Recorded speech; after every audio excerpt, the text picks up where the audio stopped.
وكما قال أهل العلم: وكل خير في اتباع من سلف وكل شر في ابتداع من خلف. السلام عليكم ورحمة الله وبركاته.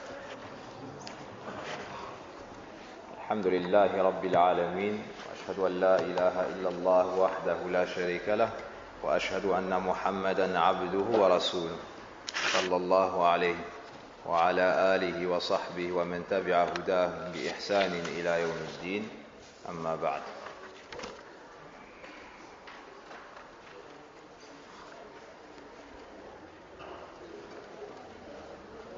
ما زلنا في باب من الإيمان بالله الصبر على أقدار الله. Nous sommes toujours dans le chapitre numéro 34, fait partie de la foi en Allah, la patience vis-à-vis des décrets d'Allah. Nous avions lu la parole d'Allah tabaraka wa ta'ala: wa man yu'min billahi yahdi qalbah. Et quiconque croit en Allah, Allah guide son cœur. Alqamah rahimahullah ta'ala nous explique ce verset en disant: وَالرَّجُلُ تُصِيبُ الْمُصِيبَةُ فَيَعْلَمُ أَنَّهَا مِنْ عِنْدِ اللَّهِ فَيَرْضَى وَيُسَلِّمُ. Cela concerne l'homme qui est touché par un malheur et qui sait que cela vient d'Allah, alors il accepte et se soumet. Puis nous avons cité le hadith d'Abi Hurayra inda Muslim rahimahullah wa radiyallahu an Abi Hurayra. Le prophète sallallahu alayhi wa sallam dit: deux choses chez les gens sont une forme de mécréance: insulter les origines et se lamenter sur le mort.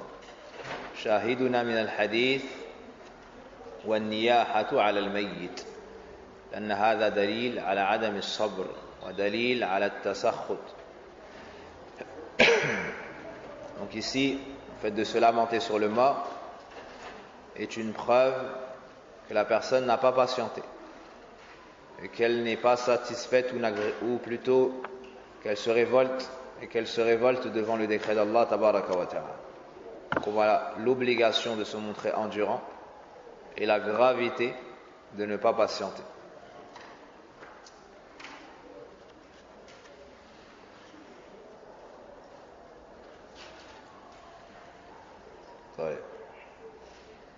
قال المؤلف رحمه الله: ولهما عن ابن مسعود رضي الله عنه مرفوعا: ليس منا من ضرب الخدود وشق الجيوب ودعا بدعوى الجاهلية.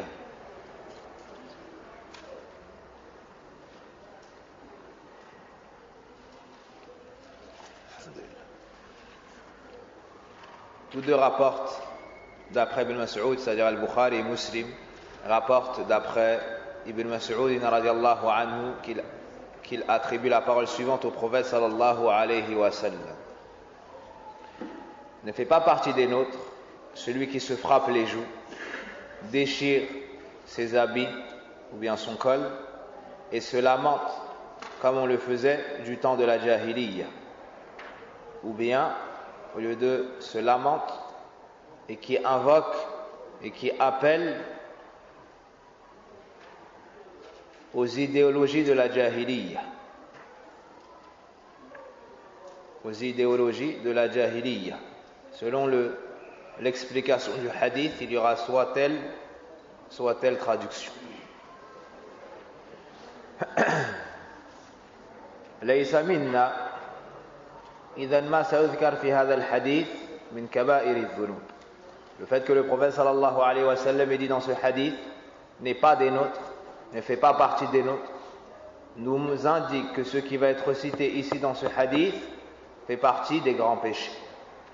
Car vous vous souvenez qu'entre dans la définition du grand péché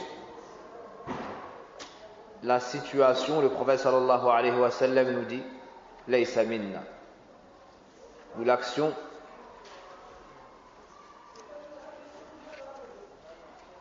faite par l'acteur dont le prophète sallallahu alayhi wa sallam se désavoue ou dit n'est pas des nôtres. Man daraba al-khudud, donc celui qui se frappe les joues, ne fait pas partie des nôtres. وخص الخدود صلى الله عليه وسلم لأنه الغالب فإلا لو ضرب غير ذلك من وجهه فالحكم سواء n'est pas des nôtres, ne fait pas partie des nôtres, celui qui se frappe les joues. Ay inda al-musiba, c'est-à-dire lors du malheur, lors de l'épreuve, en signe de révolte devant ce qui le touche. Et ici, on cite particulièrement les joues, car la plupart du temps, c'est à cet endroit que tape la personne. Mais cela ne veut pas dire que si elle tape un autre endroit de son visage, elle n'aura pas le même jugement. Donc on a cité ici les joues car c'est la plupart du temps à cet endroit que cette action est faite. Wa shaqqa al-juyub. La deuxième information ne fait pas partie des nôtres, qui c'est lui qui déchire ses habits. Al-juyub jam'u jayb.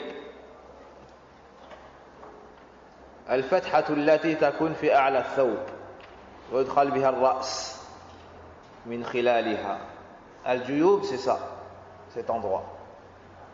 Ni l'ouverture par laquelle tu entres ta tête. Donc la personne, lorsqu'elle se révolte, elle a tendance à tirer le haut de son vêtement. Ce que signifie ici le hadith. C'est pas le jaïb, la poche. D'accord? C'est l'entrée du qamis, d'où tu entres ta tête. Est-ce que c'est compris? Lorsque les gens se mettent en colère, ceux qui ne passent pas peuvent ou ont tendance à faire quoi? Ainsi, ils mettent leurs mains comme ça et ils tirent. Voici le sens du hadith. Donc c'est l'ouverture par laquelle on entre sa tête, on fait passer sa tête dans le vêtement.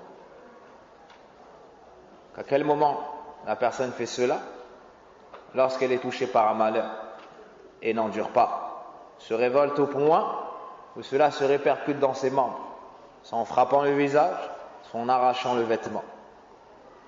Le troisième point, wada'a bida'wa al-jahiliyya, et se lamente comme on le faisait du temps de la jahiliyya.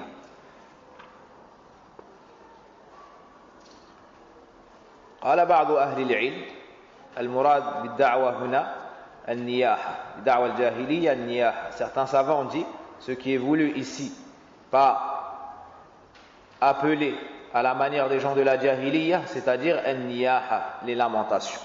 Nous avons déjà expliqué ce que signifie al-niyaha en détail. Ay da'a bil wayl wa thubur.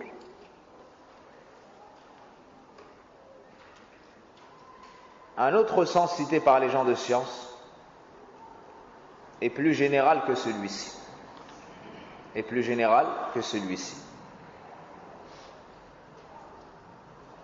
Certains savants disent que ça englobe toutes les mauvaises idéologies des gens de la jahiliya, tout ce à quoi ils ont appelé comme batil, toute action qui est dépourvue de droiture et de science.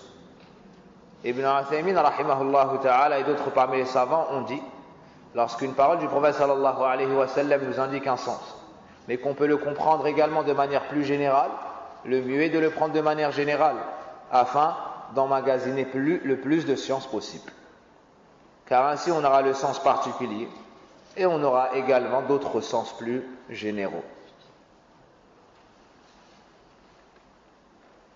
Donc avec le second avis, ça englobe al-asabiyya par exemple, ou al-ta'assub, ça englobe les choses comme le racisme, le fanatisme, le fait de s'accrocher à sa tribu et de faire prévaloir son avis sur une autre juste parce que c'est sa tribu, ou bien le fait de s'accrocher à un chiite et le fait de faire prévaloir sa parole sur un autre juste parce que c'est lui, ou de le prendre comme balance, comme le font Ahl Sunnah pour le Coran et la Sunnah. Certains prennent un shir en tant que balance sur laquelle ils vont peser le vrai du faux. Ça entre dans da'wa al-jahiliyya. Puis l'alliance et le désaveu, comme a expliqué Cheikh Salih al-Sindi dans son sharh. Ces trois choses-là ont quoi en commun? Ça nous montre que la personne n'a pas enduré, n'a pas supporté, n'a pas patienté. Et c'est la raison pour laquelle l'auteur, rahimahullah ta'ala, a cité ici ce hadith. Ça nous montre que la personne a une faible foi. Donc, son tawhid a été faible. Elle n'a pas patienté. Et pourquoi est-ce qu'on a cité ces trois choses-là et pas d'autres? Parce que c'est ce qui se passe la plupart du temps lors du malheur, pour les gens qui ne sont pas patients. Sinon, celui qui, par exemple, casse de la vaisselle, met un coup dans le mur, et ainsi de suite, il entre dans cela. Il entre dans cela. مناسبة الحديث للباب تحريم التسخط من قدر الله سبحانه وتعالى بقول أو فعل. L'auteur a cité ce hadith sous ce chapitre car on y voit l'interdiction de se révolter contre ce qu'Allah a décrété, que ce soit avec des actions ou que ce soit avec des paroles. لأن هذا من كبائر الذنوب, car ceci entre dans les grands péchés. Le fait de se révolter devant le décret d'Allah Azza wa Jal, faire de mauvais gestes ou de prononcer de mauvaises paroles, entre dans les grands péchés. والواجب على المسلم الصبر. Et ce qui incombe aux musulmans, aux croyants, est l'endurance. ما يستفاد من الحديث, parmi ce qu'on peut tirer du hadith, تحريم التسخط من قدر الله وأنه من كبائر الذنوب. On tire de ce hadith l'interdiction de se révolter contre le décret d'Allah. Également que ces péchés cités, que la révolte devant le décret d'Allah entre dans les grands péchés. Quelle est la preuve que ça entre dans le grand péché?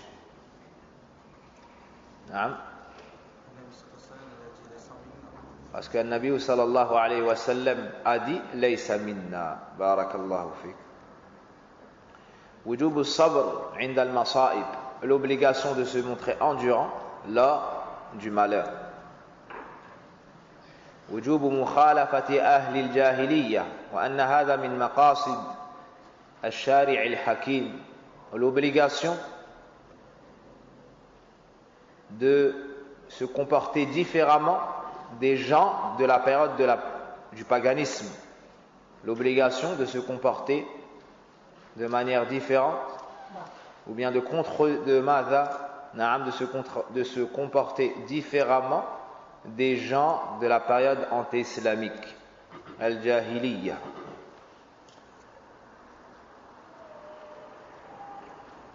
Il y a une parole répandue, les gens disent lorsque j'étais dans le jahiliya.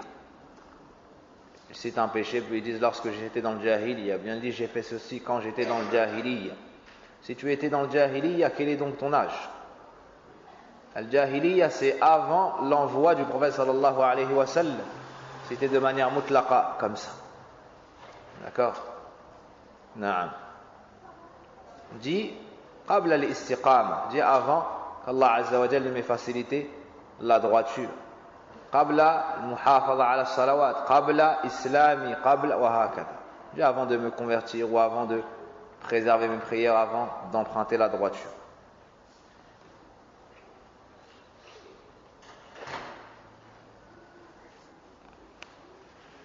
Puis l'auteur, rahimahullah ta'ala, a cité un autre hadith.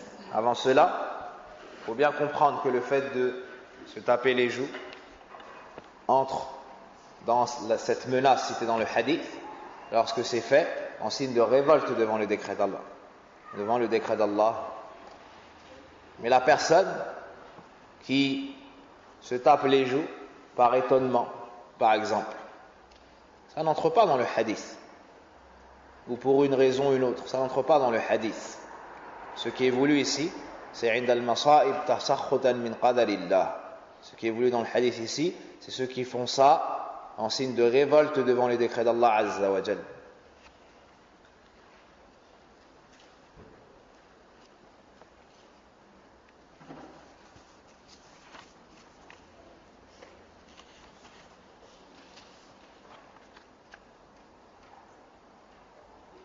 On dirait qu'il manque un hadith dans le livre.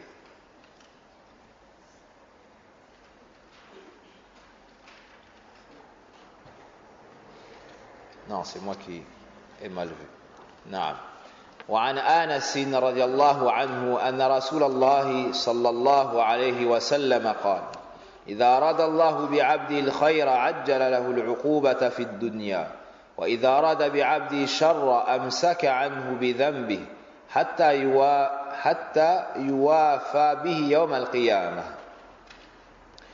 Anas radiallahu anhu rapporte que le prophète sallallahu alayhi wa sallam, Anas rapporte que le messager d'Allah plutôt, sallallahu alayhi wa sallam, a dit: lorsqu'Allah veut le bien pour son serviteur, il lui précipite sa punition ici-bas.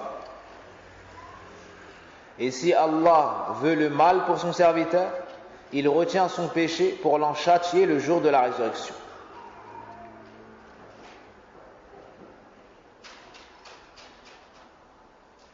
Il retient son péché pour l'en châtier le jour de la résurrection.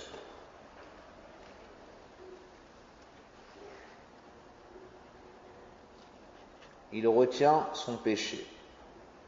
Allahu a'lam, la traduction exacte, c'est plutôt il retient sa punition pour son péché. Il retient sa punition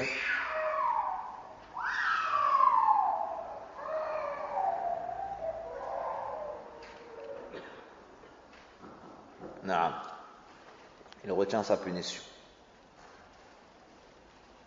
Donc il mérite du fait qu'il a péché pour l'en châtier le jour de la résurrection.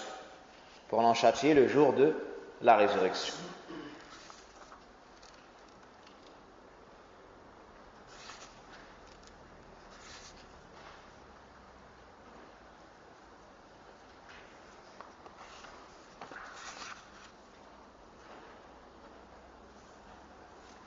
قال ابن عثيمين je vérifie نعم أمسك عنه قال ابن عثيمين أمسك عنه أي ترك عقوبته. Ibn Uthaymin dit en expliquant ce passage, il retient sa punition. Il retient sa punition. نعم.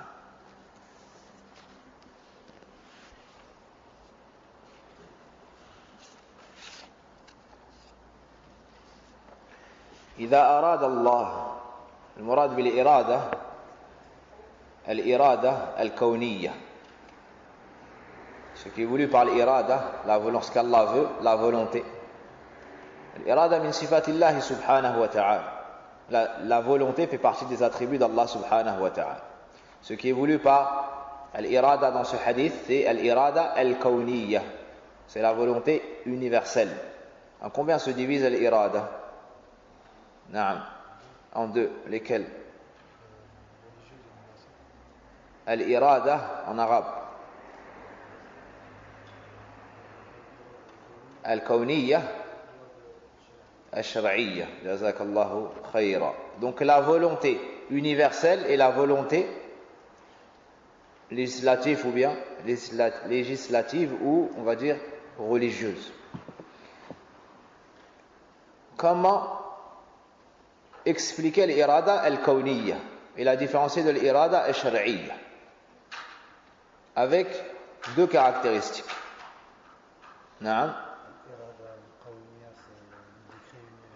L'irada al-kawniyya c'est le décret universel. C'est tout ce qu'Allah a décrété. Qu'il l'aime ou qu'il l'aime pas, ça va se passer. Qu'il l'aime ou ne l'aime pas. Mais ce qui est sûr c'est que ça se réalise. En deux mots, تستلزم الوقوع لا المحبة. Tout simplement. تستلزم الوقوع لا المحبة. Donc, l'irada al-kawniyya, la volonté universelle, se réalise forcément. Mais Allah peut l'aimer. Et cette chose peut ne pas l'aimer. D'accord? J'ai fini cette phrase pour ne pas dire ne l'aime pas forcément.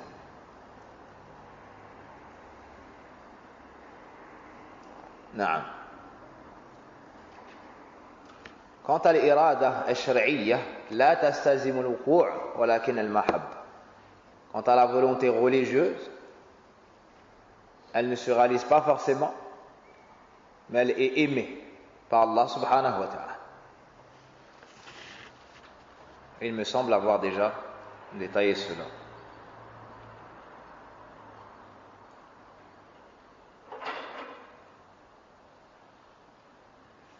إذا أراد الله بعبده الخير, lorsqu'Allah veut pour son serviteur le bien, عجل له العقوبة أو عجل له بالعقوبة.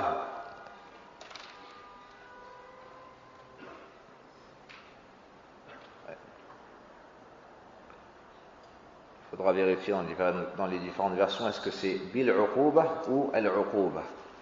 On dirait qu'il y a plusieurs versions, Allahu a'lam.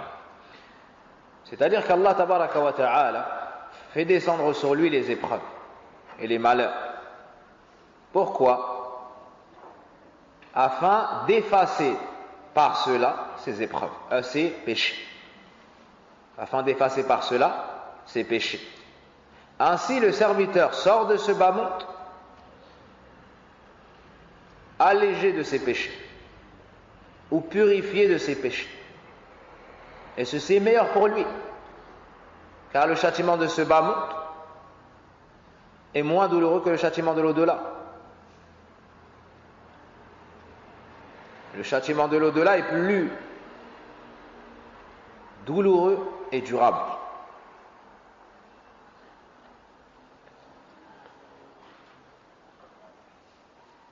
Quelles sont ces punitions qu'on décrète sur le serviteur dû à ses péchés afin de le purifier de cela? Ça peut être dans son dîne, il peut être éprouvé dans son dîne. Ça peut être en sa personne par la maladie. Ça peut être dans sa famille. Ils peuvent être éprouvés. Ça peut être dans son argent.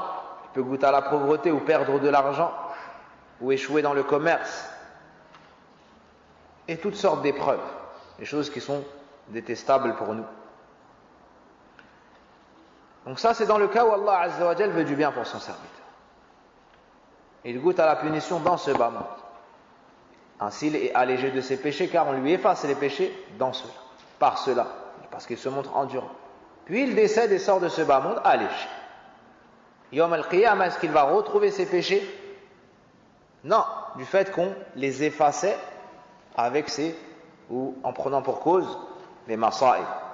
وإذا أراد الله بعبده الشر أمسك عنه أي أخر عنه العقوبة. Et lorsqu'Allah veut pour son serviteur le mal, il retient cela, c'est-à-dire il retient sa punition due à ses péchés, c'est-à-dire qu'il retient sa punition due au péché du serviteur. Est-ce que c'est compris? أي أخر عنه عقوبة ذنبه حتى يوافي به يوم القيامة.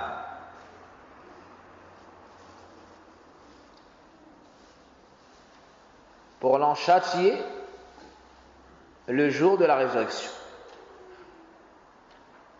pour lui donner ce qu'il mérite le jour de la résurrection. Allah musta'an.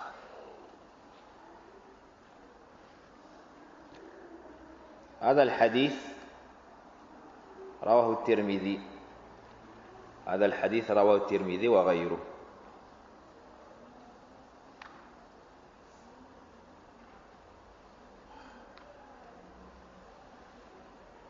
Donc on repousse la punition du serviteur de ce bas monde à l'au-delà. Donc il viendra avec ses péchés. Et la punition arrivera à quel moment? Yawm al-Qiyamah, alors du jugement. Et ceci sans aucun doute est bien plus grave et douloureux.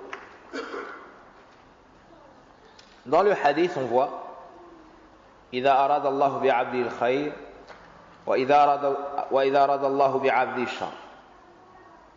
Est-ce qu'Allah veut le mal pour ses serviteurs? Dans ce hadith, on voit que le prophète sallallahu alayhi wa sallam nous dit, et si Allah veut le mal pour son serviteur. aradahu kawnan. Allah Azza wa Jalla l'a voulu de par quelle irada? Al-kawniyya, la volonté universelle. فالشر المراد ليس الشر المحض الذي يراد لذاته. Il faut bien comprendre cela. Lorsqu'on dit qu'Allah Azza wa Jalla veut le mal pour ce serviteur, ça n'est pas un mal absolu qu'on a voulu en soi pour ce mal. بل هو مراد لغيره لحكمة علمها الله سبحانه وتعالى الحكيم العليم. Mais c'est un mal qui a été voulu car découle de cela une sagesse. Ce n'est pas un mal absolu premièrement, et deuxièmement il n'est pas voulu pour lui-même mais pour ce qui va découler, en découler, la sagesse qui va en découler. Je vais vous citer un exemple pour que ce soit plus clair. Le shaitan, c'est un mal ou c'est un bien? C'est un mal. D'accord. Est-ce qu'Allah aime le tawbah? Il aime le repentir? Il aime ceux qui se repentent ou pas? Inna Allah yuhibbu at-tawwabin. Allah aime ceux qui se repentent. D'accord. Qu'est-ce qui te pousse à faire az-zunub? Qui est ton plus grand ennemi?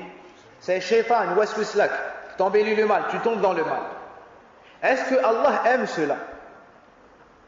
Non. Pourtant, il l'a voulu de manière universelle, kawnan. Le serviteur ensuite regrette. Yastaghfirullah, yatoubu ila Allah azza wa jalla. Allah aime cela. La sagesse qui en découle. Vous avez compris? Au point où le prophète sallallahu alayhi wa sallam nous dit law lam tuznibu la dhahaba Allahu bikum. Si vous ne commettiez pas de péché, Allah vous aurait fait disparaître. Subhanallah. Il aurait amené une autre création qui aurait péché, aurait demandé pardon à Allah et Allah leur aurait pardonné. Subhanallah. Allahu latif, Allah Azza wa Jal est doux et fait des choses, et par moments il y a des subtilités que le fils d'Adam ne voit pas. Mais tout ce qu'Allah Azza wa Jal fait, c'est un bien. Soit c'est un bien voulu en tant que tel, soit pour le bien qui en découle. Donc quoi qu'il en soit, du point de vue de l'action d'Allah Azza wa Jal, c'est un khayr. Du point de vue de l'action d'Allah Azza wa Jal, c'est un khayr. D'accord? Donc Allah peut vouloir un mal de manière universelle de par le bien qui en découle. Et je pense que c'est clair avec l'exemple d'Iblis. Naam.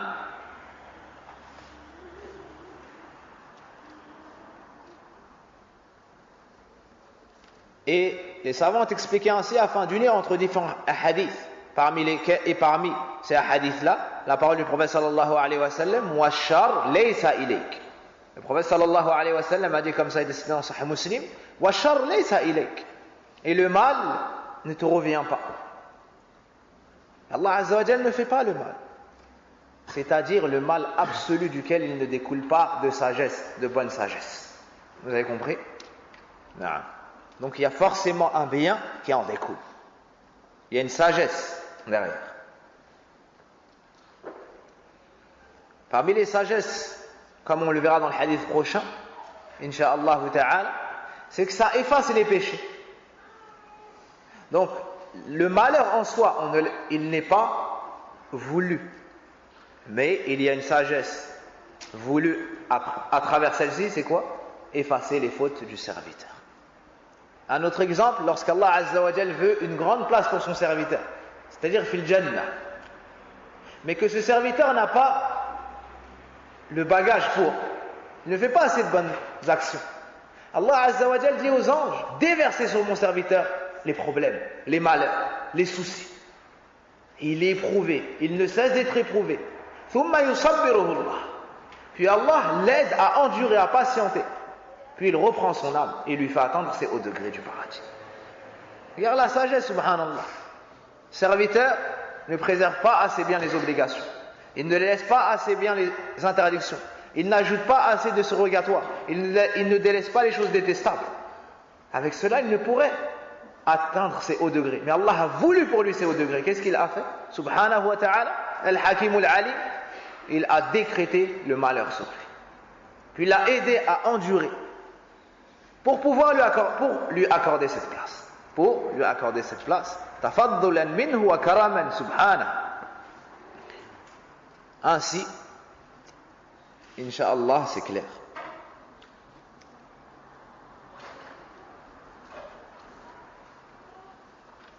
On voit ici وَإِذَا أَرَادَ اللَّهُ بِعَبْدِ شَرٍّ أَمْسَكَ عَنْهُ. أمسك هذا فعل من أفعال الله. فالإمساك من صفات الله الفعلية. Donc, le fait de se retenir est un des attributs d'Allah subhanahu wa ta'ala. C'est un attribut d'action. Lorsqu'Allah veut, il le fait. En accord avec sa volonté et sa sagesse. وليس المراد أو المعنى تعطيل الله عن الفعل. Il ne faut pas comprendre à travers cela qu'Allah Azza wa Jal ne fait pas. Et qu'il y a des moments où il ne fait rien. Allah Azza wa Jal fa'alun lima yurid. Il fait ce qu'il veut, comme il le veut, quand il le veut. Subhanahu wa ta'ala. Et personne ne saurait le rendre ماذا incapable. فهو القوي العزيز جل وعلا بل لم يزل ولا يزل فعالا لما يريد لكنه يمسك عن الفعل في شيء لحكمة بالغة. Donc Allah Azza wa Jal a cet attribut, il fait ce qu'il veut, mais subhanahu wa ta'ala il se retient de faire une action particulière, et cela en accord avec sa sagesse parfaite, en accord avec sa sagesse parfaite. Tout comme dans ce hadith, il retient la punition, donc de châtier le serviteur.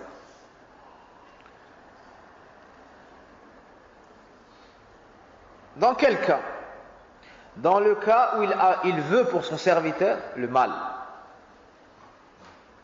On ne le purifie pas de ses péchés dans ce bas monde en le châtiant ici, donnant la punition. Quand on dit le mot punition, al-uquba, c'est forcément en face d'une mauvaise action.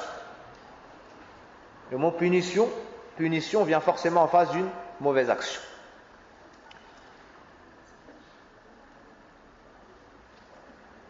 Pour l'en châtier le jour de la résurrection. Il arrive Yawm al-Qiyamah, n'a pas été purifié de ses péchés par les épreuves de ce bas monde, puis on le rétribue selon ce qu'il mérite donc. Selon ce qu'il mérite. À quel moment Yawm al-Qiyamah? سمي هذا اليوم بالقيامة لثلاثة أمور ذكرها العلامة ابن عثيمين رحمه الله تعالى في شرحه لكتاب التوحيد.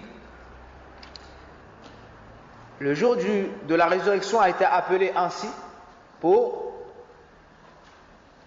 trois sagesses, comme l'a cité Ibn Uthaymin. Et pour rappel, pour ceux qui ne suivent pas les cours depuis le début, il est bon pour vous de savoir d'où est-ce que je prends mes sources. Donc premièrement, du résumé du sharh de Kitab al-Tawhid de Cheikh Saleh Al-Fawzan Hafidahullah Ta'ala. Al-Mulakhas, il a deux sharhs. Le shir a deux sharhs. Il a un qui est long et un qu'on appelle le résumé. D'accord? Deuxièmement, du sharh de Cheikh Saleh Al-Sheikh Hafidahullah Ta'ala. Troisièmement, du sharh d'Ibn Uthaymin Rahimahullah Ta'ala. Et du sharh audio de Cheikh Saleh Al-Sindi. C'est un shir dont la spécialité est cette science, un shir de Médine Hafidahullah Ta'ala. Il a un excellent sharh.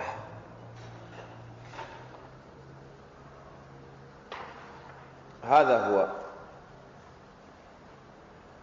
Donc lorsque je ne cite pas, vous savez d'où Mada est prise là-bas. D'où j'ai tiré cela. Donc je disais que ce jour, le jour des comptes, le jour de la résurrection, il a beaucoup de noms. Le jour de la grande perte a été appelé le jour de la résurrection pour trois sagesses. Lesquelles? Indaman. N'avons-nous pas cité cela dans l'Usul al-Thalatha? Non.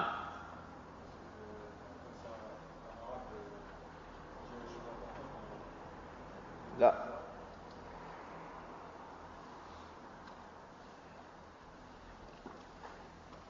Awalan, le premier était, je pense, facile à trouver, Allahu a'lam. Mais bon, lorsqu'on a les réponses, c'est toujours plus facile. Non.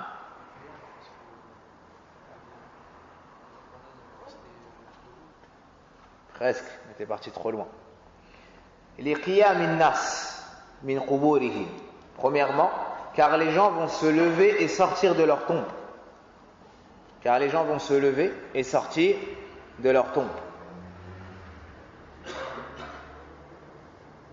Certaines femmes, parmi mes proches, m'ont dit, et qui suivent les cours à distance, pourquoi est-ce que tu ne laisses pas les femmes répondre et montrer leur capacité à amener les bonnes réponses, aussi lorsque les hommes ont démontré leur incapacité à le faire. Et c'est peut-être une bonne idée de poser les questions et de laisser la réponse à la fin du cours pour que les femmes puissent écrire leur réponse sur un papier. Et on laisse la niya entre parenthèses de cette suggestion.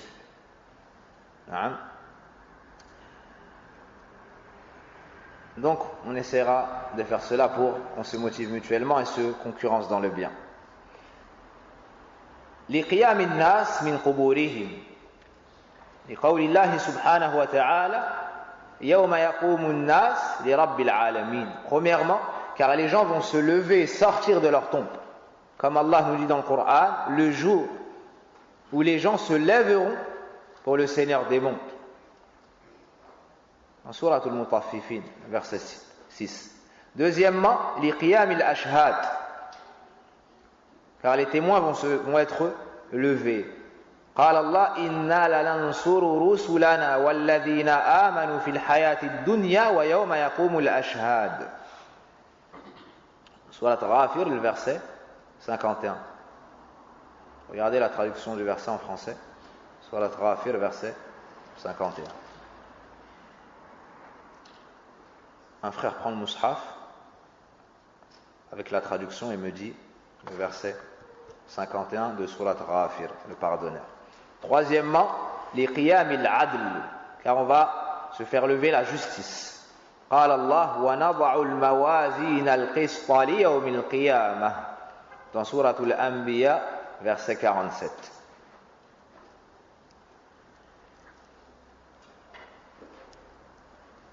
Donc, la balance sera posée en toute justice le jour de la résurrection. Dans Surat al-Anbiya. Pour Surat Ghafir, Inna lanansuru rusulana walladhina amanu fil hayati dunya wa yawma yaqumul ashhad.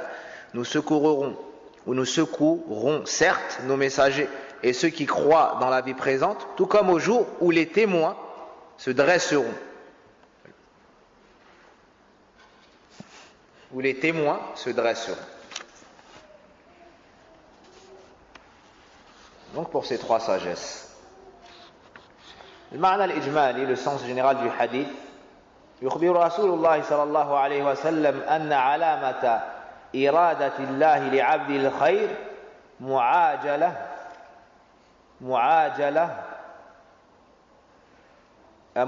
العقوبة في الدنيا على ذنوبه حتى يخرج من الدنيا خفيف الحمل.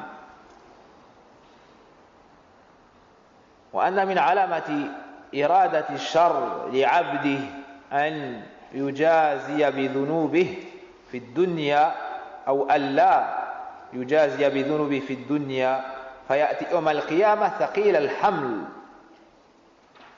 فيعذب بما يستحقه. Le prophète sallallahu alayhi wa sallam nous montre que parmi les signes qui nous montrent qu'Allah a voulu le bien pour son serviteur, le fait de le punir pour ses péchés dans ce bas monde, afin qu'il arrive Yawm al-Qiyamah allégé de ses péchés. A l'inverse, parmi les signes qu'on a voulu le mal pour le serviteur, le fait de ne pas le punir pour ses péchés dans ce bas monde, et de maintenir cela ou de retenir cela pour le jour du jugement dernier, afin de lui donner ce qu'il mérite comme sanction.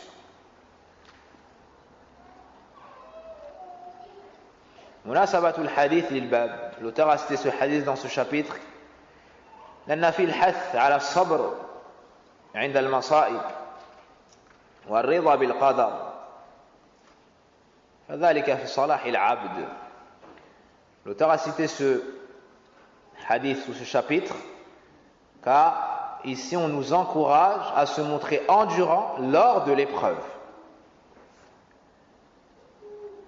ainsi qu'à agréer ce qu'Allah a décrété. Pourquoi? Car on y voit ici que le bien retourne sur le serviteur, revient au serviteur.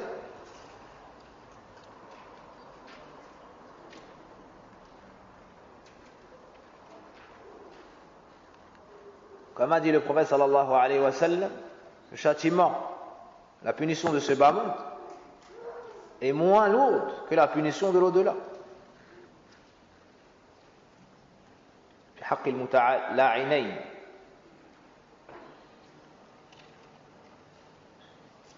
Yustafad min al-hadith. Donc on tire de ce hadith que parmi les signes qu'Allah a voulu le bien pour son serviteur, le fait qu'il soit puni dans ce bas monde.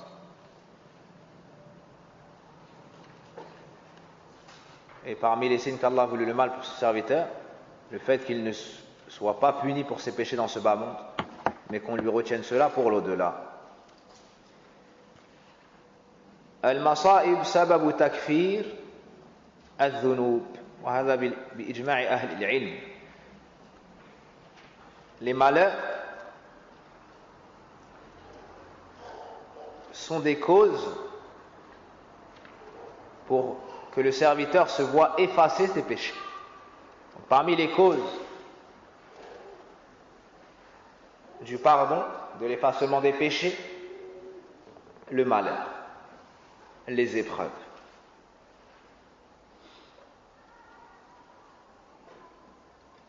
Toute chose difficile. Il y a dans cela du pardon ou un pardon pour les péchés.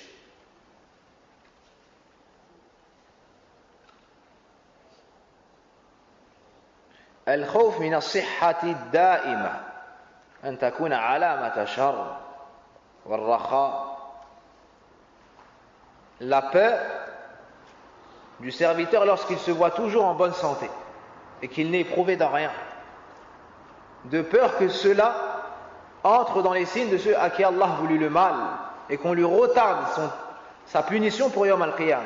C'est pour ça que certains parmi les salafs, lorsqu'ils étaient pendant une longue période que dans le bien, sans épreuve, ils avaient peur pour leur propre personne, car ils ne pensaient pas du bien d'eux, ils avaient peur pour leur propre personne.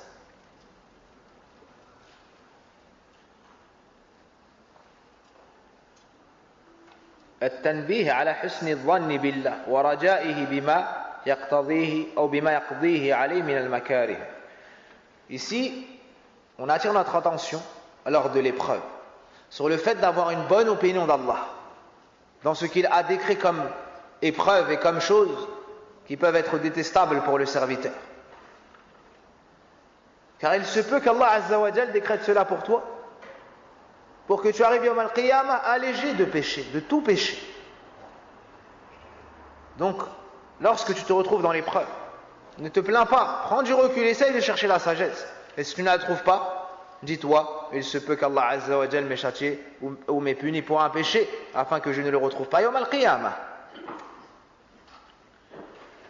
الإنسان قد يكره شيئا وهو خير له ويحب شيئا وهو شر له. Une grande faïda de ce hadith, c'est que l'homme peut détester une chose alors que c'est un bien pour lui, c'est meilleur pour lui. Tout comme il peut aimer une chose alors que c'est un mal pour lui. Mafhoum, c'est compris? L'homme peut aimer une chose ou peut détester une chose alors que c'est un mal pour lui. Pardon, il peut détester une chose alors que c'est un bien pour lui. Tout comme il peut aimer une chose alors que c'est un mal pour lui. Al-Musiba, le malheur, on le déteste. Mais par cela, Allah Azza wa Jal t'efface un péché que tu aurais pu retrouver Yom al-Qiyamah. Et Yom al-Qiyamah, il se peut qu'un serviteur entre finnar à cause d'un seul péché. On établit la balance, il y a les deux plateaux, on pèse, et on voit que le nombre de ses hasanat et le nombre de ses péchés, plutôt le poids, est identique. Puis il reste un péché. Et la balance est alors plus lourde. Du côté des péchés, il rentre finnar. Si Allah Azza wa Jal ne lui fait pas miséricorde. Pour un malheur, subhanallah, deux malheurs, dans cette situation, tu peux te retrouver fil jannah. Est-ce que tu réfléchis à cela lorsque tu es éprouvé? Subhanallah, ce malheur que tu détestes, peut-être que ça va être le sabab pour que tu entres fil jannah parce que tu ne trouves pas ce péché qui t'aurait emmené fil nar. Allah subhanahu wa ta'ala rahimun bil ibad, bil mu'minin. Allah Azza wa Jal, il a pitié de ses serviteurs. Lorsqu'il décrète une chose, tu dois avoir une bonne opinion d'Allah subhanahu wa ta'ala. Tu dois avoir une bonne opinion d'Allah subhanahu wa ta'ala. Combien sont ceux qui n'ont pas réussi à avoir la richesse? Ils disent j'ai tout fait, mais pourquoi moi, mais kada, mais kada. Ou il passe son examen, il le rate. Une deuxième fois, il le rate. Il travaille encore mieux, il le rate. Et il dit mais pourquoi, mais pourquoi? Il se peut qu'Allah Azza wa Jal ait voulu pour toi le bien. Et qu'en ayant cet examen, tu aurais travaillé dans le haram. Et tu aurais pris des péchés. Et tu serais éloigné de la prière. Et tu serais éloigné des assises de science. Wahakada. Wama yudirik. Tu sais pas.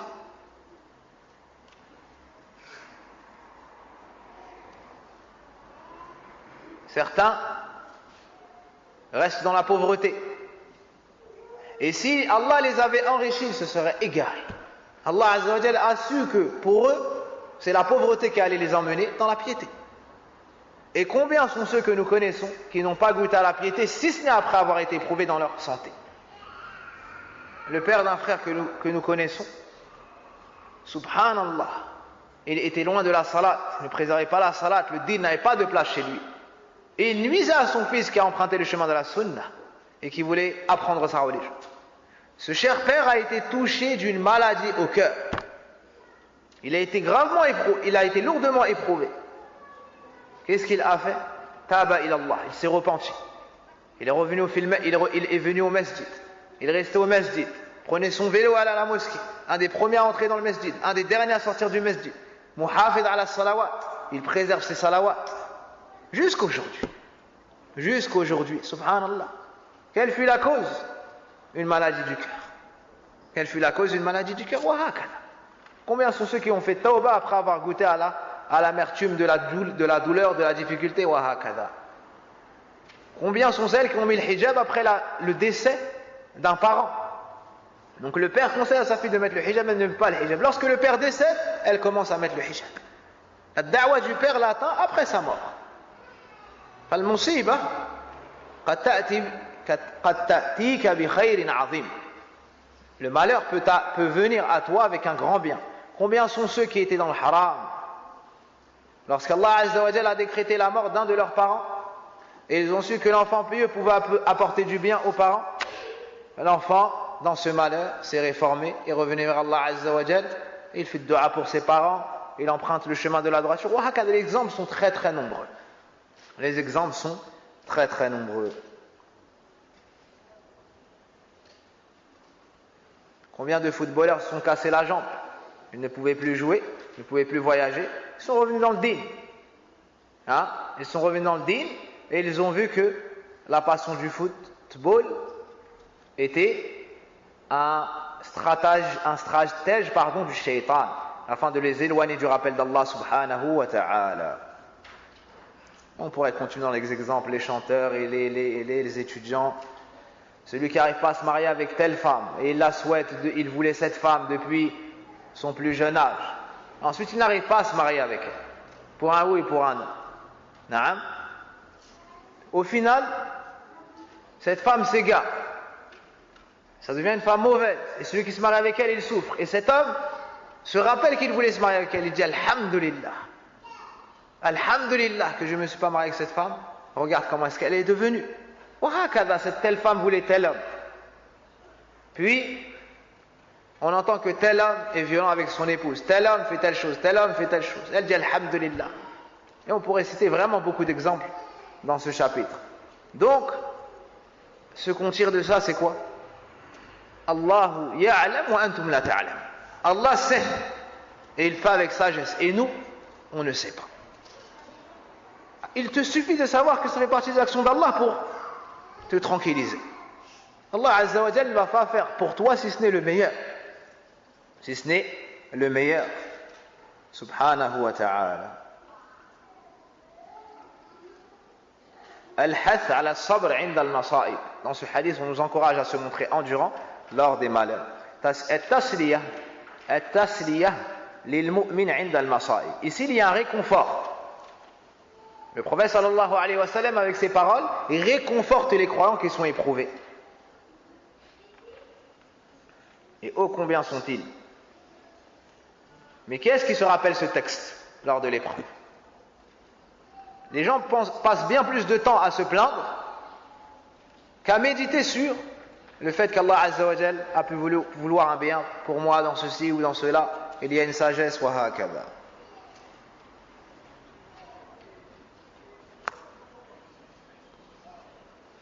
Lorsque tu regardes le péché, l'épreuve, tu dois regarder l'épreuve de deux points de vue. Le premier point de vue, on le tire du hadith. Ajjala lahu al-uqubah. Il précipite sur lui la punition. Et on a dit que la punition vient forcément en face de quoi? D'un péché. Donc le premier point de vue, c'est de se dire, j'ai reçu cette épreuve, pourquoi? À cause de mes péchés. À cause de mes péchés. C'est le premier point de vue. En comprenant les deux points de vue que je vais citer ici, on va comprendre l'instabilité de certaines personnes éprouvées. Car certaines personnes penchent que vers le premier, d'autres que vers le deuxième. Et celui qui restera ferme dans les épreuves est celui qui aura réussi à réunir les deux points de vue. Le premier point de vue, c'est donc al-masa'ib sababuha dhunubuna. Sababuha dhunubuna. Donc la cause des épreuves et des malheurs, c'est quoi? Nos péchés, nos propres péchés. Le fait qu'on désobéit à Allah, tabaraka wa ta'ala. Le deuxième point de vue, al-masa'ib sababu takfiri dhunub. Les épreuves, difficultés et malheurs sont les causes par lesquelles on efface les péchés du serviteur. Donc, il y a une cause, c'est ton mal. Mais il y a une sagesse qui en découle, c'est le pardon pour les péchés.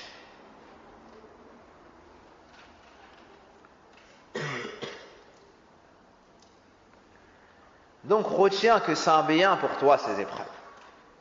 C'est un bien pour toi ces épreuves. Notez pourquoi. Car ce sujet, c'est un des plus grands sujets par lequel les serviteurs s'égarent. Une épreuve dans son argent, il arrête la salade. Une épreuve dans son mariage, il arrête la salade. Une épreuve dans sa famille, il arrête la salade. La perte d'un proche, il arrête la salade. Elle enlève le hijab. Et wahakada. Alors que le musulman, le mu'min, le muwaffaq, l'épreuve ne fait que le rapprocher davantage d'Allah subhanahu wa ta'ala. Donc, le bien qu'on tire de l'épreuve, les sagesses, il y en a plusieurs. Takfir al-dhunub. On efface ses péchés.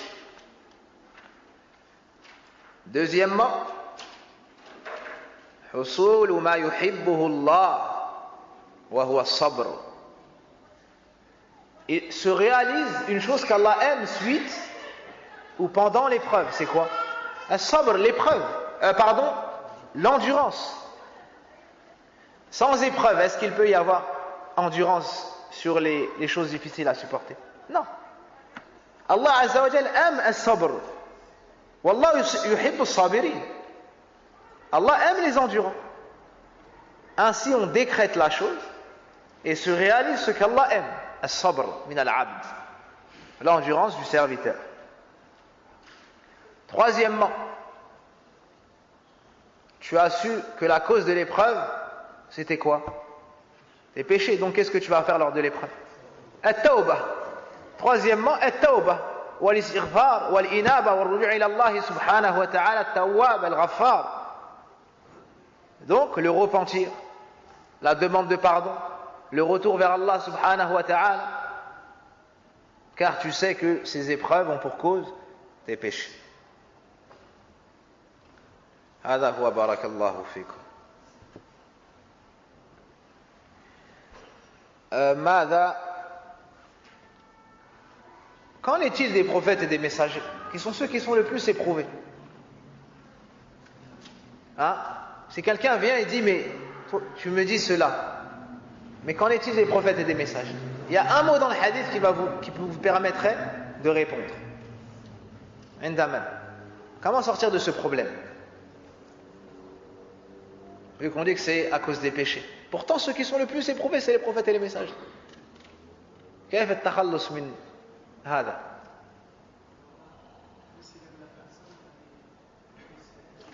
Que avec ce hadith. Ça va venir avec le hadith suivant. Cette réponse, elle vient dans le hadith suivant. Moi, je veux, à travers ce hadith, une réponse. Non.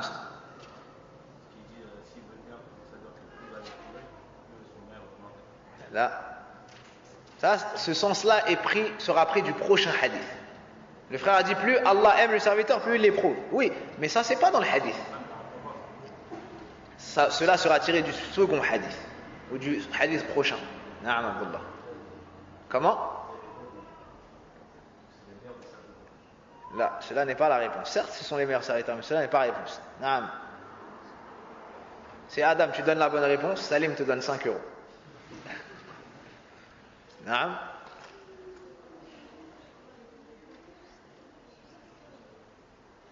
Car lorsqu'Allah veut le bien pour son serviteur, il l'éprouve. Mais ça, c'est de la plagiat. Tu as répété ce que tes camarades ont dit. Mais j'ai dit non pour eux. Tu pensais que j'allais dire oui pour toi?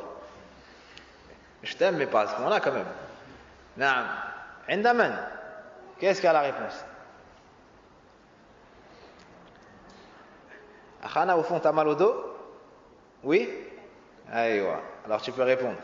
Parce que je vais t'entendre, Inch'Allah.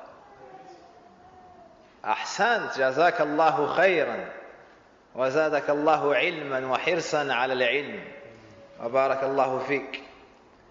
Donc le frère a trouvé la réponse. Un mot dans le hadith nous permet de répondre à ce ishkal. C'est quoi? Le mot al-uquba. Sahih? Je l'ai répété 3 fois pourtant. Al-uquba. Méditez le hadith. إذا أراد الله بعبد الخير عجل له العقوبة. Et j'ai dit que l'uquba vient forcément en face de quoi? Du péché. Donc est-ce qu'ici ça concerne les prophètes et les messagers? Hein? Non. Elle ne les concerne pas. Eux seront concernés par le hadith suivant. C'est compris? Non.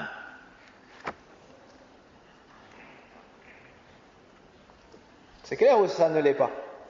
On parle ici de punition. On ne punit pas les prophètes et les messagers pour le bien qu'ils font. Mais les serviteurs, les pécheurs, pour le mal et leur péché, afin qu'ils arrivent yawm al-qiyamah sans péché. Par contre, les prophètes, eux, les épreuves, c'est pas à titre de punition. C'est pourquoi? Raf'an lid-darajat. C'est pour les élever en degrés. C'est pour les élever en degrés. On les éprouve afin qu'ils patientent et atteignent le meilleur degré. Et atteignent le meilleur degré. Et le dernier hadith. وقال النبي صلى الله عليه وسلم إن عظم الجزاء مع عظم البلاء وإن الله تعالى إذا حب قوما ابتلاهم فمن رضي فله الرضا ومن سخط فله السخط أو السخط حسنه الترمذي. Vous corrigez فله الرضا à la fin c'est un alif. Soura, ça n'est pas un ya. Vous mettez la remarque, il n'y a pas les 2 points en dessous. En apparence ici, c'est comme si c'était un seul et même hadith. En fait, l'imam Mohammed ibn Abdul Wahhab rahimahullah ta'ala les a cités à la suite, car c'est le même rapporteur et c'est le même recueil. Les deux hadiths sont de Anas et les deux sont de l'imam Tirmidhi. Alors il les a cités les deux, puis il a dit Rawat Tirmidhi. C'est compris? Sinon, ce sont deux hadiths différents. On dit idam et on dit aussi uzm.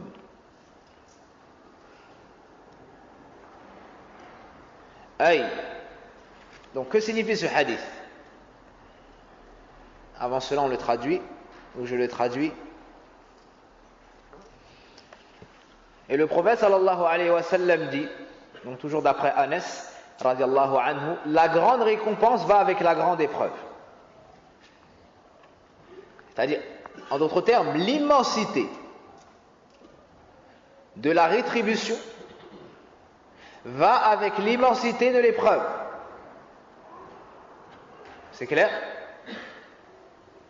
Et lorsqu'Allah, le Très-Haut, aime un peuple, aime des gens, il les éprouve.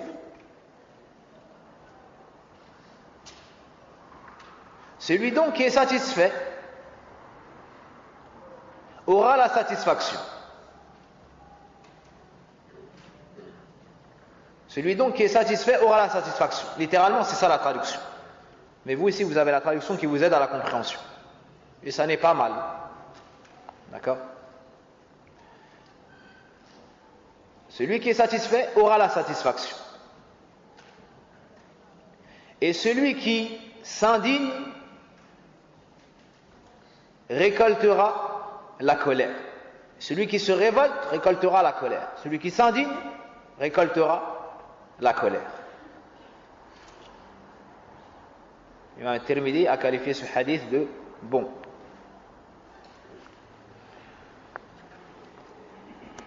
Donc plus l'épreuve est conséquente, lourde, difficile à supporter, plus la rétribution sera immense chez Allah subhanahu wa ta'ala. Plus l'épreuve sera lourde fit dunya, et plus la chose à supporter sera difficile fit dunya, plus la rétribution d'Allah sera grande. فمن رضي فله الرضا أي من الله فمن رضي أي بقدر الله بأن قدر عليه هذه المصيبة فله الرضا أي رضا الله. Donc celui qui se montre satisfait, c'est-à-dire de ce qu'Allah a décrété comme épreuve sur sa personne, aura la satisfaction, c'est-à-dire la satisfaction d'Allah. C'est compris? Et celui qui s'indigne, donc il déteste ce qu'Allah a décrété pour lui. Il déteste ce qu'Allah a décrété pour lui. Pas l'épreuve en soi. Qui aime tomber malade? Qui aime perdre un proche? On déteste cela. Mais ça, on ne parle pas de ça dans le hadith. On parle du fait de détester le décret. Et on a expliqué qu'il y a une différence entre la chose décrétée et entre l'action d'Allah. La chose décrétée, on ne l'aime pas parce que c'est difficile, parce que. Fanasbir, on endure, on retient notre langue, on n'a aucune mauvaise opinion d'Allah, on ne fait pas de mauvaises actions. Ça, c'est simple. Warrida, agréer l'épreuve, ça c'est mustahab, c'est pas wajib. Mais ici, il s'agit de quel agrément? Du décret d'Allah. On ne parle pas de ce qui a été décrété, on parle de l'action d'Allah Azza wa Jal. Le fait qu'Allah ait décidé que telle chose allait toucher tel serviteur. Tu dois être satisfait de tout ce qu'Allah Azza wa Jal fait, car il ne fait que le bien. Tabaraka wa ta'ala. Wa shar laysa ilayk. Faman sakhit ay lam yarda bi fi'lillah. Celui qui se révolte n'a pas été satisfait de ce qu'Allah a fait. Falahu sukht. On peut dire aussi sakhat. Ay min Allah uqubatan lah. Donc celui-ci recevra la colère, c'est-à-dire d'Allah, en tant que punition. Donc quel est le sens de ce hadith? Le prophète sallallahu alayhi wa sallam nous enseigne que la grandeur de la rétribution auprès d'Allah va avec la grandeur de l'épreuve lorsque le serviteur est éprouvé et qu'il se montre endurant et espère la récompense chez Allah subhanahu wa ta'ala. إذن إذا صبر واحتسب. Ça, c'est pour celui qui a enduré et espéré la récompense auprès d'Allah Azza wa Jal. Quant à celui qui se révolte, qui n'endure pas, est-ce qu'il va avoir une grande récompense parce qu'il a reçu une grande épreuve? Non.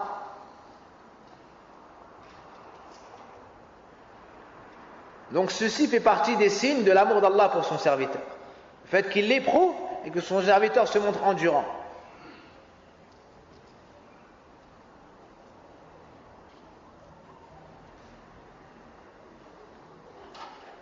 Ce serviteur, lorsqu'il a reçu cette épreuve, أحسن الظن بربه الرحيم اللطيف. Le serviteur, lorsqu'il a été éprouvé, lorsqu'il a été dans le malheur, lorsqu'il est tombé malade, lorsqu'il a perdu son argent, lorsque son père est décédé, lorsque son enfant est décédé, lorsqu'il a perdu son travail, lorsqu'il a été éprouvé, il n'a eu qu'une bonne opinion d'Allah Azza wa Jalla. Et en aucun cas, le shaitan a réussi à mettre dans son cœur pourquoi Allah fait cela. Là, ahsan al-dhanna billah. Il a eu une bonne opinion d'Allah Azza wa Jalla, car il sait qu'Allah est rahim, il est miséricordieux, Allah est bon, Allah est doux envers ses serviteurs, Allah veut le bien pour ses serviteurs. Alors, il a purifié son cœur de toute mauvaise opinion d'Allah subhanahu wa ta'ala. Cela lui a permis d'espérer la récompense qu'Allah a promis aux patients. Innama yuwaffa as-sabiruna ajrahum bighayri hisab. Certes, Allah rétribuera les patients d'une récompense sans compter. Sans compter. On n'a pas dit une hasana multipliée par 10. Non, sans compter. Elle est tellement grande, Ibn Uthaymin a dit qu'on n'a pas cité de chiffres. Quant à celui qui n'a pas enduré, qui a une mauvaise opinion d'Allah Azza wa Jal, qui s'est donc mis en colère contre ce décret, celui-ci recevra la colère. مناسبة الحديث للباب بيان علامة محبة الله لعبده وحكمته في ابتلاء العباد بالمكاره.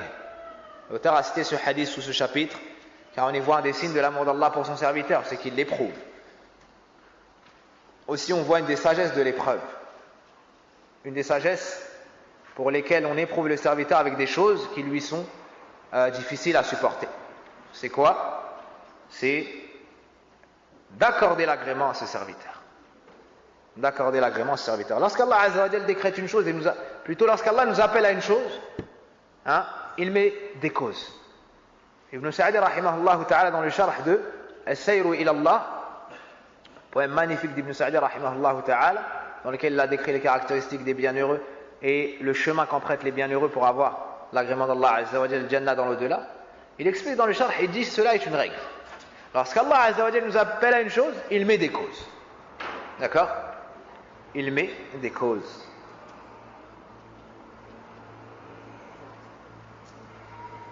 Et ne pensez pas que j'ai mémorisé ce poème ou que j'ai étudié ce sharh, si ce n'est que j'étais en voyage hier et sur le chemin de l'aller et de retour, j'écoutais le sharh de Charles Al-Abbas, c'est pour ça que cela m'est revenu. Naam. Pourquoi est-ce que j'ai dit ça, Sofiane? Pourquoi est-ce que j'ai dit ça, Mohamed?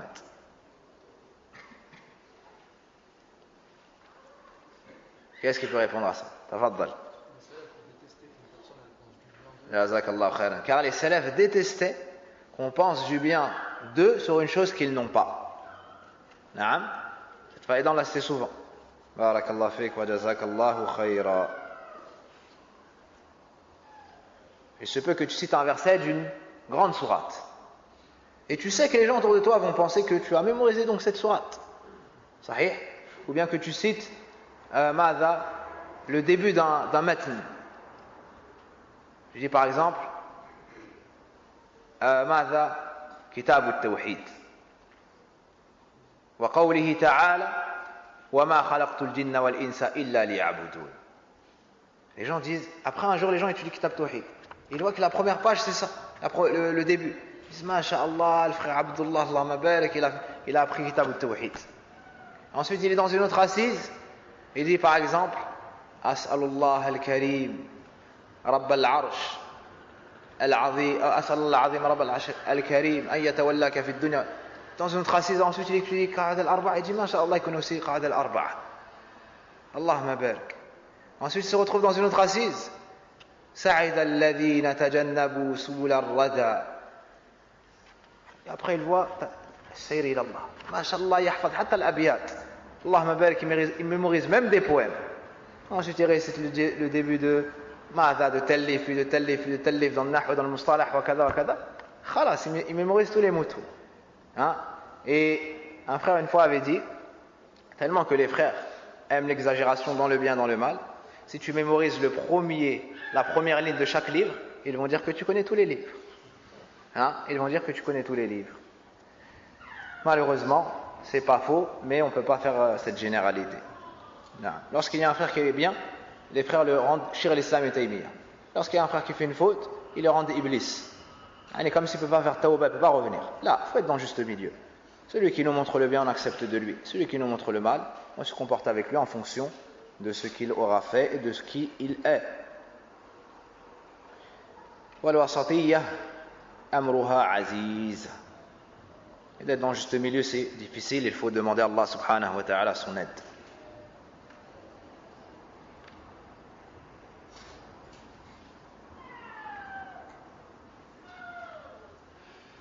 Donc, parmi les sagesses de l'épreuve, en mettant sur le serviteur des difficultés, le fait qu'Allah accorde sa satisfaction à ses serviteurs pieux et le contraire aux autres.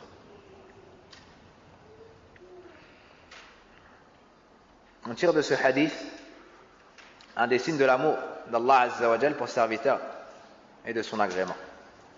On tire de ce hadith l'affirmation, yani ithbat sifatay al-rida wa as-sukht lillahi subhanahu wa ta'ala sifatan wa huma sifatan fi'liyatan ou fi'liyah. On tire de ce hadith l'affirmation de l'attribut d'Allah Azza wa Jal, al-rida, l'agrément, et al-sukht, la colère. Ce sont deux attributs d'action. على ما يليق بجلاله إثبات الحكمة في أفعال الله. On affirme de ce hadith, on peut affirmer de ce hadith que lorsqu'Allah fait une chose, il le fait avec sagesse. Il le fait avec sagesse. فأفعال الله معللة.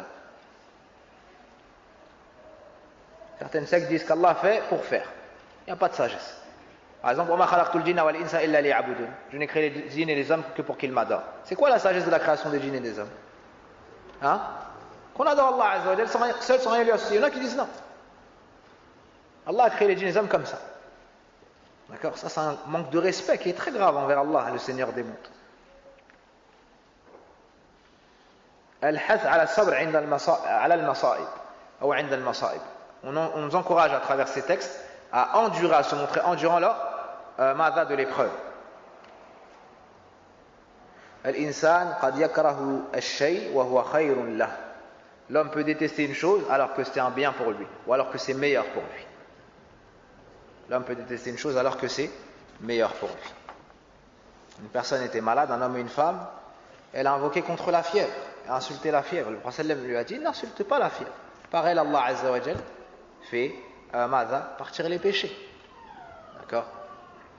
Dans chaque épreuve, on t'efface des péchés. Au point, le prophète dit, même une tristesse, un chagrin, une peine, la peine que tu as, car tu n'as pas obtenu ce que tu veux, on t'efface des péchés. La peine que tu as suite au malheur, on t'efface des péchés. La peine que tu as pendant le malheur, on t'efface des péchés. D'accord? La maladie et même la piqûre d'insecte, un moustique, une épine. D'accord? L'exemple que j'aime à citer, tu vois le coin de la table, vous connaissez cette douleur ou pas? Quand ça tape le côté de ton doigt de pied le plus petit, enfin normalement c'est le plus petit, ça fait très mal. Sahih? Lorsque c'est une table basse qui a un angle. Et à ce moment-là, si tu as étudié un petit peu de tawhid et qu'Allah Azza wa Jal surtout t'accorde et tawfiq, tu ris. de ta grosse douleur. Et tu dis Alhamdulillah, Astaghfirullah. Alhamdulillah, pour le bien qu'Allah Azza te donne, Astaghfirullah, parce que tu te rappelles que l'épreuve vient suite à quoi? Au péché. D'accord? Au péché. Et une nasiha pour ceux qui sont éprouvés dans leur couple. L'homme a tendance à faire la liste des défauts de son épouse lorsqu'il se dispute avec elle et lui ressort même tout le passé. Comme s'il avait comment on appelle ça? Un livre d'histoire. D'accord?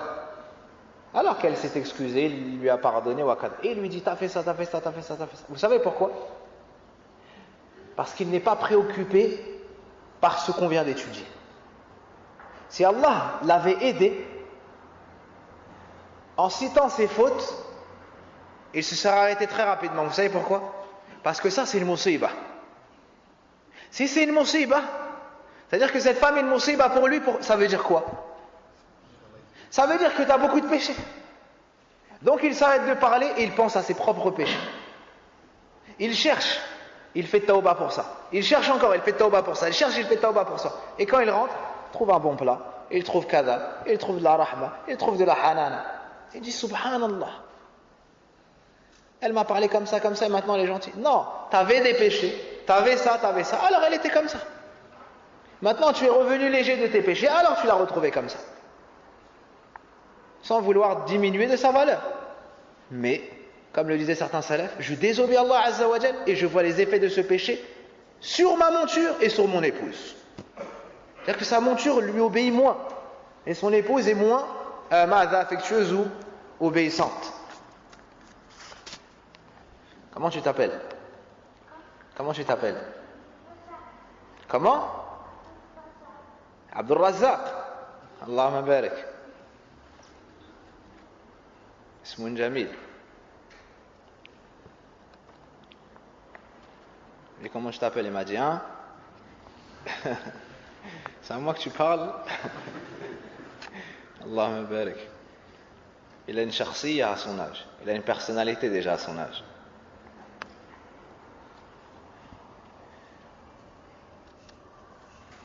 Au travail, si tu es éprouvé, peut-être que tu fais parfaitement ton travail, mais en vrai il y a un péché entre toi et Allah Azza wa Jal. Toi tu fouilles dans ton travail, tu fouilles dans ça, mais c'est pas là-bas que ça se passe. C'est dans ta relation entre toi et Allah subhanahu wa ta'ala, alors tu es éprouvé dans une chose de ta dunya ou de ton din. Ton enfant ne veut pas apprendre, il est moins obéissant, ainsi de suite. Alors toi, tu accuses ton épouse, après tu dis c'est parce que je l'ai posé chez mes parents, ils ont kharrab la da'wa, kada, après son grand-père, ses grands-parents, la belle-mère, ils pensent partout. Et à la fin, si Allah Azza wa Jalla lui accorde le bien, qu'est-ce qu'il va faire? Il va dire subhanallah, il va dire subhanallah, j'ai raté salat al-fajr au masjid. Subhanallah kada. Il va se corriger, il va voir que son enfant de lui-même il va venir, abi on révise le Coran, abi on lit le Coran, kada. Ça c'est muhim jiddan d'avoir cet istihdar. Ça règle beaucoup de problèmes. Ça règle beaucoup de problèmes car tu vas pas accabler toute la terre. Tu vas t'occuper de toi-même. Ces gens-là vont avoir honte car ils auront fait des fautes. Peut-être que cette femme a fait des fautes, peut-être. Mais ça ne va pas amener des problèmes. Ça ne va pas amener des problèmes. Et tu arriveras mieux à supporter. Tu arriveras mieux à supporter. Ainsi, nos téléphones sonneront moins. Sahih? Donc tout le bien est dans Talib Ilm, subhanallah. Même dans ça.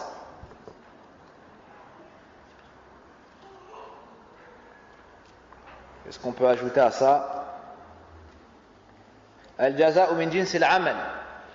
La rétribution et comment on va dire ça?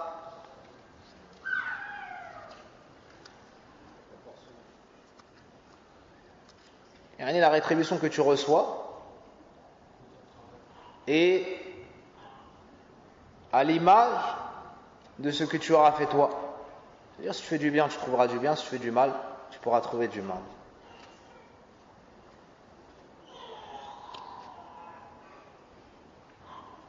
طيب Avec le hadith précédent, on comprend que le malheur efface les péchés. Avec le deuxième, on comprend quoi? Ça amène du bien, des hasanat et ainsi de suite. Une question que les savants ont soulevée. Est-ce que toute épreuve et tout malheur efface le péché et aussi amène du bien, des hasanat et l'élévation en degré ou pas? Vous avez compris la question? Avec le hadith précédent, on comprend que avec le péché, avec l'épreuve, on enlève des péchés au serviteur. Dans le second, donc on enlève du mal. Dans le second, on voit qu'il obtient du bien. Ma question, est-ce que ces deux choses-là, on les unit sur chaque personne qui sont éprouvées ou pas? Est-ce que la question est claire? Donc, la réponse. Irtalaf al-ulama. Donc, pour le premier point, sans aucun doute, le croyant est éprouvé, on lui efface des péchés par cela. Maintenant, pour le deuxième point, le fait aussi de lui donner du bien, des hasanat, l'élévation en degrés, et ainsi de suite. Irtalaf al-ulama. Les savants ont divergé quant à cela. Car les épreuves sont de deux types. Les épreuves sont de deux types. Masa'ib naw'an. Ma kana nashi'an an ta'atillah. Premièrement, ce qui vient suite aux obéissances. Ce qui vient suite à l'obéissance d'Allah. Donc tu es éprouvé, tu as un malheur suite à de bonnes actions. Par exemple, tu vas en da'wah. Et tu es éprouvé par des kuffars, ou tu es éprouvé par des innovateurs, ou tu es éprouvé par des ignorants. Et on ment sur toi, ou on parle sur toi, ou on t'agresse, d'accord, ou on t'empêche de faire ton dars, ou on t'interdit l'accès à l'avion, ou d'autres choses. Tu fais le wudu, l'eau est froide. Si tu tombes malade, parce que tu as patienté, wa hakada, naam, tu sors, il n'y a pas de lumière, tu viens à Salat al-Fajr, et peut-être que tu te tords la cheville, et ainsi de suite. C'est-à-dire que tu as obéi à Allah Azza wa Jal, suite à cela, tu as eu un malheur. Sur ça, il y a takfir al-dhunub wa nail al-thawab. Sur ça, on te pardonne des péchés et tu es aussi récompensé. C'est clair? Ça, c'est la première situation. La deuxième situation, al-masa'ib allati la ikhtiyara lil-'abd fiha. Les épreuves dans lesquelles le serviteur n'a pas de volonté dedans. D'accord? Qui a un exemple? La mort d'un proche. Al-marad, la maladie. Le décès d'un proche. Al-sihr, le fait d'être touché par la sorcellerie ou le mauvais œil. Est-ce que le serviteur a fait quelque chose pour recevoir cela? C'est pas son ressort. D'accord? Pour ça, les savants ont divergé. Ibn al-Qayyim, Ibn Taymiyyah et d'autres, rahimahumullah, ont dit qu'on lui efface des péchés seulement. Et s'il se voit rétribué, ça ne sera pas pour le malheur en soi, mais pour la réponse qu'il aura eue devant ce malheur. Comme quoi? Al-ihtisab, espérer la récompense, endurer, agréer, et ainsi de suite. Wadah? On va s'arrêter là, et s'il y a quelque chose à ajouter, on l'ajoutera. Je l'ajouterai demain, insha'Allah ta'ala. وصل اللهم وبارك على نبينا محمد وعلى آله وصحبه أجمعين. سبحانك اللهم وبحمدك أشهد أن لا إله إلا أنت أستغفرك وأتوب إليك.